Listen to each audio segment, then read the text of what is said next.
totalement choquant et irrespectueux que depuis le mois de mars où il a déjà boycotté, on ne se soit pas dit si on faisait une petite réunion ou si on passait un petit coup de fil.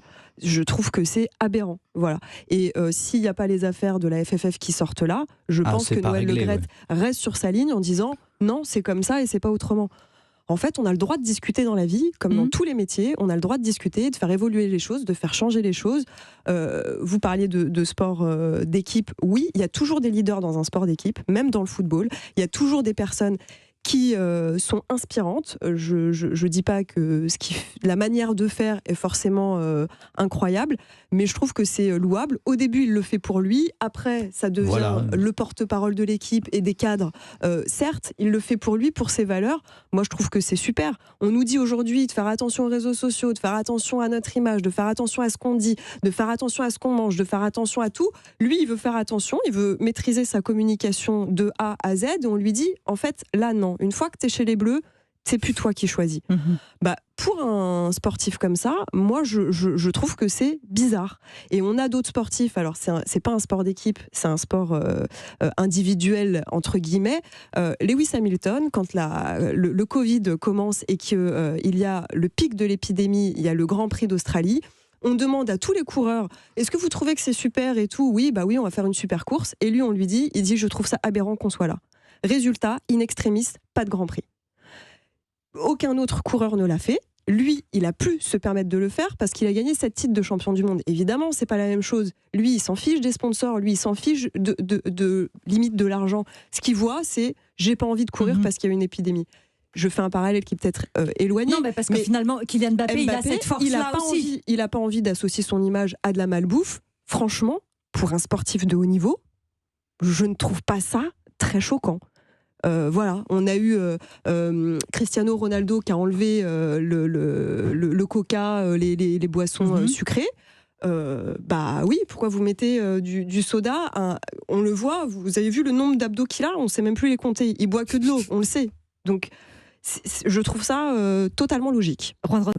Vous aviez hier en plateau Brigitte Henriquez, et je l'ai écoutée avec beaucoup d'intérêt. C'était à la fois assez terrifiant, puisque d'un côté, elle reconnaît les accusations à l'égard d'Angélique Roujas, puisqu'elle dit en effet que la fédération a décidé de la licencier. Mais elle omet de dire qu'elle a continué à exercer, et non pas au fin fond de l'Amérique du Sud, à 300 km de Paris, à Metz. Et en effet, on décide de la licencier, elle décide de la licencier parce qu'elle estime que ces faits-là sont avérés, mais la fédération laisse cette dame continuer à exercer sur d'autres licenciés de la fédération. Alors pas, certes, les joueuses de l'équipe de France, les joueuses de Metz.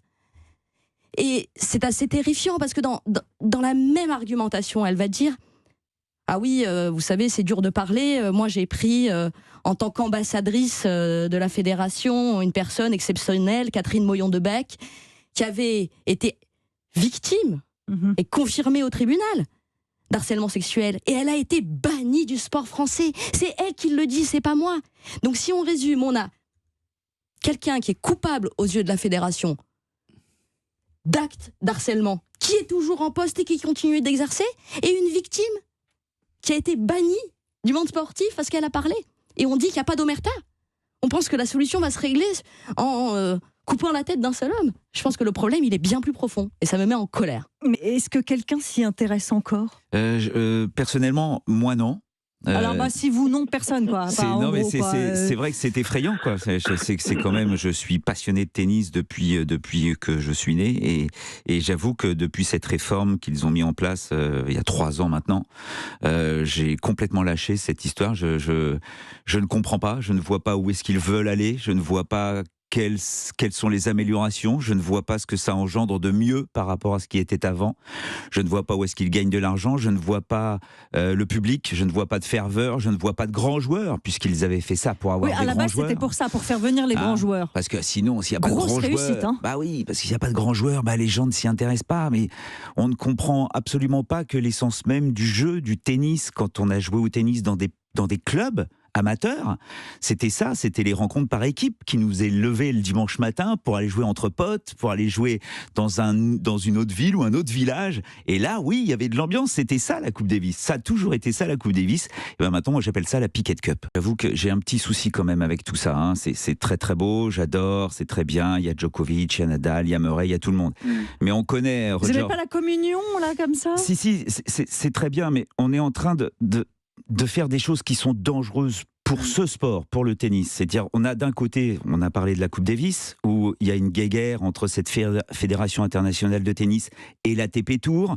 On veut pas donner des points, on veut pas que ce soit une bonne place dans le calendrier, on aimerait bien que ça se casse la gueule. D'un autre côté, on va créer une autre compétition en Australie en début de saison. On avait reformaté tout ça, on revient à l'ancienne formule. Enfin, ça devient un petit peu n'importe quoi. Les gens s'y perdent. On ne sait plus du tout qu'est-ce qui est important et ce qui ne l'est pas. Et là, on se retrouve avec effectivement la Lever Cup. Et tout le monde est en train de nous présenter cette Lever Cup comme étant un grand rendez-vous extraordinaire. C'est une exhibition. Faut pas oublier que ce truc-là n'est que...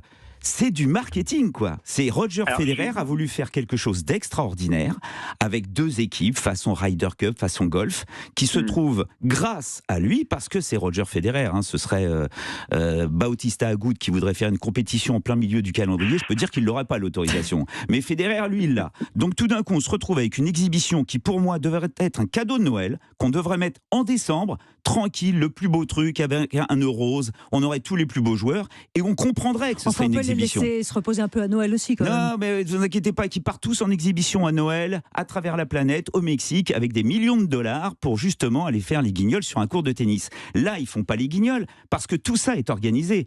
On connaît très bien Federer.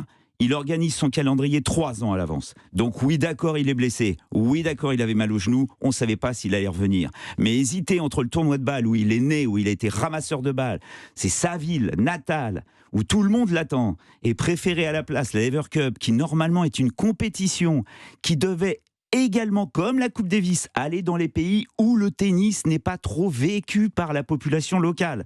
Les compétitions de la Lever Cup se sont jouées à Prague, à Chicago, à Genève, à Boston et à Londres, là où il y a tout le temps des tournois. Encore une fois, on vend quelque chose, c'est très bien, c'est superbe, c'est très très cher. Il faut être riche pour aller à ce genre de choses, bravo Charles, mais toujours est-il que ce n'est pas une compétition officielle. Encore dans un entre-deux. Pour l'instant, j'ai envie de dire, c'est Kylian tout-puissant, ok, mais moi je pense que c'est Kylian trop puissant. Et je suis très ennuyé qu'il soit dans cette logique-là en équipe de France, que ce soit au PSG, qui est un club à part, qui dit qu'il d'un côté qu'il veut être une institution, mais en fait on a bien compris que ça ne le sera jamais, en tout cas pas comme ça, parce qu'il y a un star system et une façon de gérer le club par ses dirigeants qui poussent à cette sorte de surmédiatisation des joueurs comme Mbappé, Neymar ou Messi. Mais l'équipe de France, c'est pas ça. En équipe de France, personne, j'enfonce une porte ouverte, mais personne peut être plus grand que l'équipe. Quand vous êtes plus grand que l'équipe, c'est que l'équipe s'est effondrée. Mais est-ce qu'il a vraiment cette volonté-là ? Écoutez, vous trouvez à ce point-là ? Pour moi, oui. Écoutez, la façon dont, par exemple, il s'est comporté à l'Euro 2021 envers Olivier Giroud, ça n'a pas été uniquement ce qu'on nous a raconté. Je veux dire, Mbappé a contribué à mettre Giroud à l'écart de l'équipe. Et ça, on le sait tous. Et ça, dès le début du tournoi. Et dès le début du tournoi.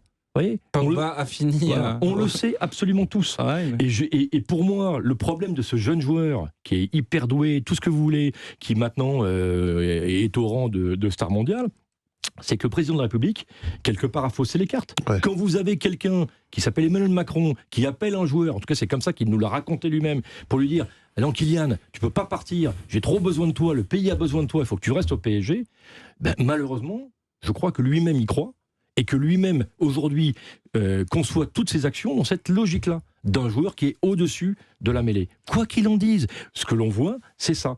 Et le danger, alors si il arrive au niveau Maradona 86, il n'y aura pas de problème, il emmènera tout le monde à la victoire. Mais le danger, c'est qu'il ne fédère pas tant que ça autour de lui, et que les autres soient un peu jaloux, un peu agacés par ses privilèges. Mais parce qu'il ne fait pas trop croquer les autres. Et qu'au final, l'équipe en pâtisse.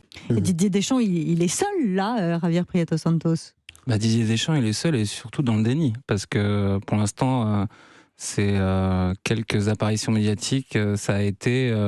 tout se passe bien, la maison est en feu, mais véritablement, je vois pas où est le souci. Il n'y a pas d'affaire. Il a reconnu que c'était pas la situation idéale. Oui, il l'a reconnu, mais il a quand même pataugé dans la semoule bien comme il faut quand il l'a reconnu.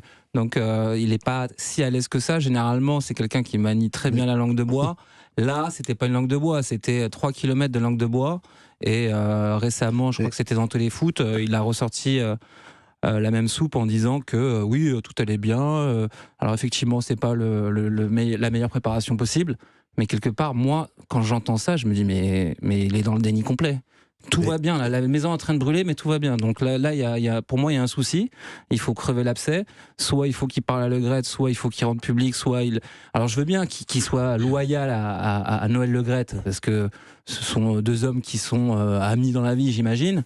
Mais Noël Le Graët, il est quand même accusé d'énormément de choses. La directrice générale de la FFF est accusée d'énormément de choses. La FFF n'a jamais été aussi chargée que ça. Ça fait au moins 20 ans que c'est plus le cas.